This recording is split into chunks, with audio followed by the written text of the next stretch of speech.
Hello everyone, let's unbox this Indigo Tie Dye Kit. First off, it comes with a pair of gloves.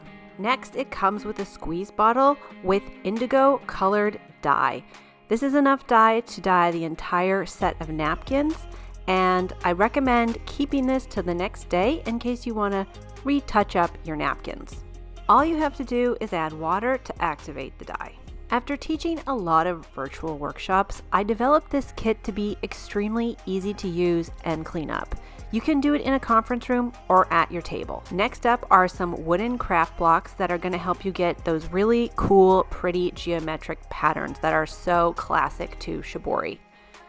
Then there's a pair of craft sticks that you can also get a lot of cool patterns with, rubber bands, string, and fixative for the dye.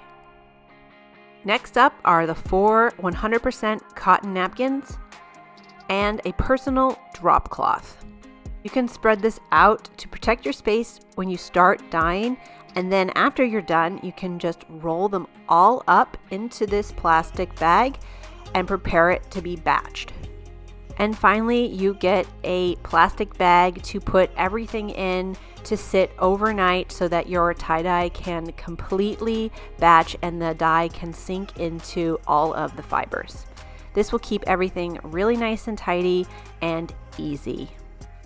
These gloves are nice enough that you can save them for the next day to open up your tie-dye. So here is everything that comes in the kit, and it comes with free shipping. Here are a few examples of the way you can tie up your napkins, but there are so many possibilities. Here they are after they've been dyed and batched for 24 hours, and the most exciting part is, of course, opening them up.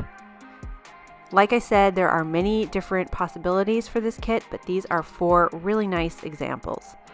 Here they are after they've been washed and dried. I think they turned out really nice. This kit is super easy to use and completely beginner friendly. I hope to see you in my next class.